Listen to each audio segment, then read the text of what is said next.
Daniel Sports Center, we go over our 2022 college football predictions for the Clemson Tigers, team that went 10-3 overall in the 2021 season. One of the top teams in the ACC last season, but considering this team over the past decade has been a big national contender almost every season, maybe it was considered a slight disappointment, but considering how young this team was last season, there was a lot of inexperience on this team last season, and with a lot of those players coming back for 2022, this team definitely has got a good chance to be a national contender once again and potentially win yet another ACC title in the 2022 season. We'll be analyzing this team and predicting their schedule game by game in this video. Starting out with your team trends. Once again, 10-3 was the record for this team last season. 4-2 in their first 6 games, and then 6-1 in their last 7. And I mean, Clemson, this is a team in September. I mean, lost to Georgia 3-10. Georgia, obviously, going into that game was ranked number 5 in the nation, and turns out the Bulldogs turned out to be the national champs last year. But, so I mean, considering that, I mean, to lose to Georgia only by 7, turns out that wasn't a terrible loss there. But, I mean, you could tell in that game, Clemson's offense just was struggling a lot.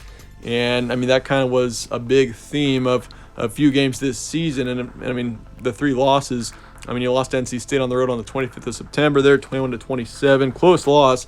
NC State was also a good team last season. But, nonetheless, I mean, this offense last season, that was kind of the weak spot for this team. Defensively, they were pretty good overall, I mean, for the most part, but I mean, it was just the offense once again that was rough at times. But beat Florida State 30-20 on October 30th, and that was kind of that was the turning point, I'd say. I mean, that Florida State game, because from there on, this team looked pretty solid. They beat Wake Forest, number 10 team in the nation.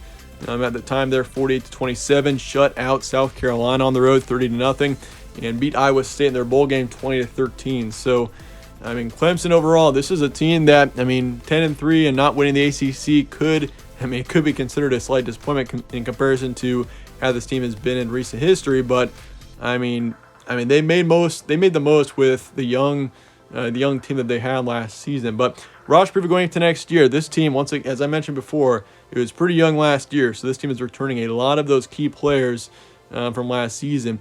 DJ Uiagalelei is coming back, the starting quarterback for this team last year, put up 2,200 yards, 9 touchdowns, 10 picks, and a 56% completion rate. So he did disappoint a bit last season, I will say that. I mean, we only saw him, I think, once in the 2020 season, or actually we saw him a couple of times, I think.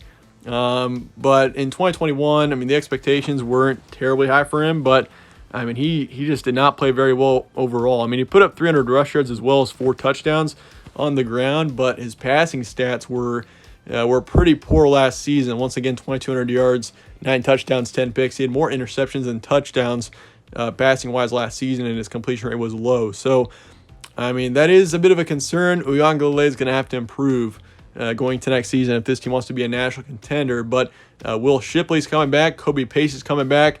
Backfield looks really good going to next season.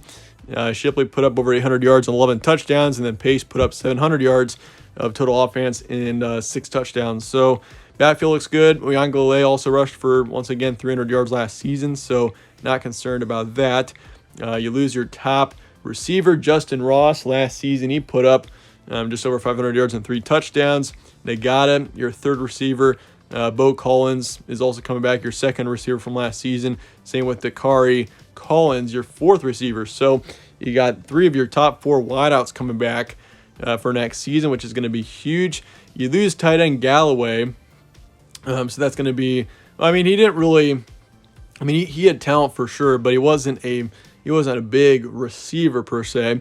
You lose one on the defensive line, then 2 linebackers and 3 in the secondary. So you lose 6 starters defensively. So that is something I will mention. This offense was really the young part of this team last season. Offense is going to improve a lot going to next season, I do believe. But defensively, I mean, this team had a defense the caliber of an ACC championship winning team. It was just, once again, the offense that was a bit worse last season. Wasn't very good last season. So that defense, you do lose 6 starters there. So you will have to rebuild a little bit there. But I do think Clemson overall is in good shape, returning production-wise going into next season. Brings to the question, will Clemson be the ACC champion once again next season? I think the ACC, the big 3 in that conference going into 2022, got to be Wake Forest, Clemson, and then NC State. I think NC State is a really team to keep an eye on. They're probably going to be, I'd say, I'm pretty confident NC State's going to be good, but certainly the ACC will be a very intriguing conference going into next season. Transfer portal and recruiting going into 2022. You lose a receiver to South Florida. Safety Charleston is off to Missouri. Jeffries, defensive lineman, is off to Minnesota.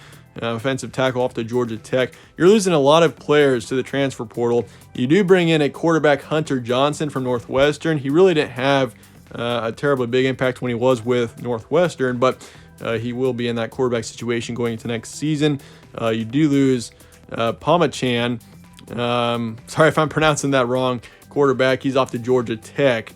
Ladson, receivers off to Miami, and Thornton, safety to South Florida. So really, I mean, no significant changes in the transfer portal going to next season.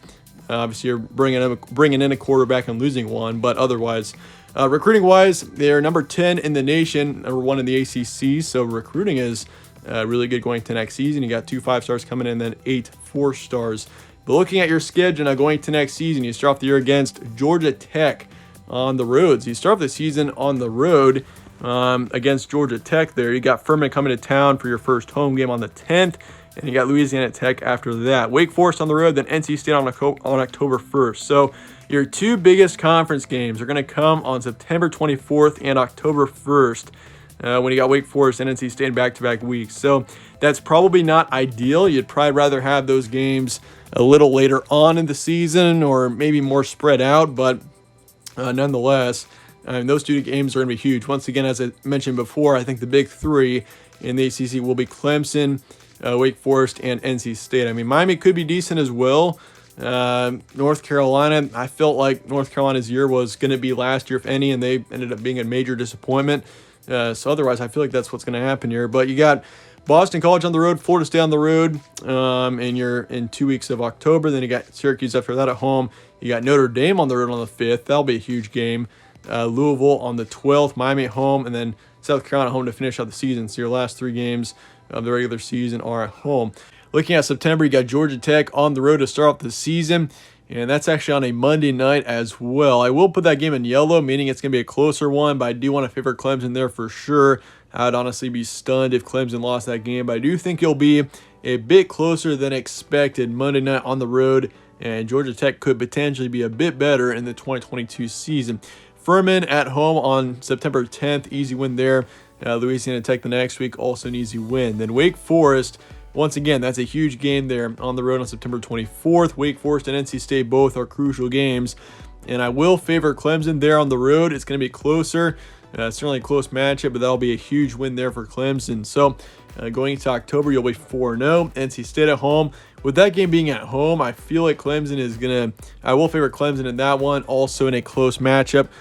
So you do get wins against both Wake Forest and NC State, which is huge going into the rest of the season. So if you start the season 5-0 with wins over Wake Forest and NC State in there, I mean, you are in really good shape going into the rest of the season. I mean, that sets you up pretty well to probably be in the ACC championship game, and potentially, I mean, you win that, you get to the college football playoff more than likely, especially if you're still undefeated. So, I mean, Clemson, they're in good shape if they start the season 5-0, but certainly, I mean, there are still some tough games down the stretch. Boston College on the road, I'll favor Clemson there. Florida State on the road, I'll also favor Clemson there, but both in closer matchups. Syracuse, easy win with that being at home. Then you got your bye week. And heading into November, I've got this team at 8-0. Notre Dame on the road. I will favor the Irish in that matchup with it being on the road. And it's a tough environment. It's a tough place to play. Notre Dame should be a fairly good team next season. I do think Notre Dame is going to be one of those teams that improves a lot over the course of the season. They're a bit younger, but Notre Dame, I like them going to next season, and they're going to be a good team. So I'll favor them in a close one. And then you got Louisville at home on the 12th. You'll get an easy win there. Miami at home. That's an interesting game there. The Hurricanes coming in. They're a wild card team next season. They could be really good, but at the same time, I don't expect too many huge things out of them. But I'll favor Clemson there as well. And then South Carolina to finish out the season. South Carolina could be good. So I mean, this is actually probably one of the tougher schedules in the ACC next season. So I think 10-2 to 11-1 is definitely reasonable. I do think Clemson does lose a game in the regular season. I think 10-2 to 11-1 is probably the golden zone for this team next season. That's where I think they'll be. I do think they lose at least one game, whether that's to Wake Forest, NC State, Notre Dame, etc. But I do think Clemson next season, they will probably, I do think they're probably my favorite to win the ACC, but NC State, they're going to be good. Wake Forest also could potentially be really good as well. So, but let me know your thoughts and comments below on this Clemson team, and I appreciate you guys watching as always. Stay tuned for more from All Sports Central. Catch you on the next one.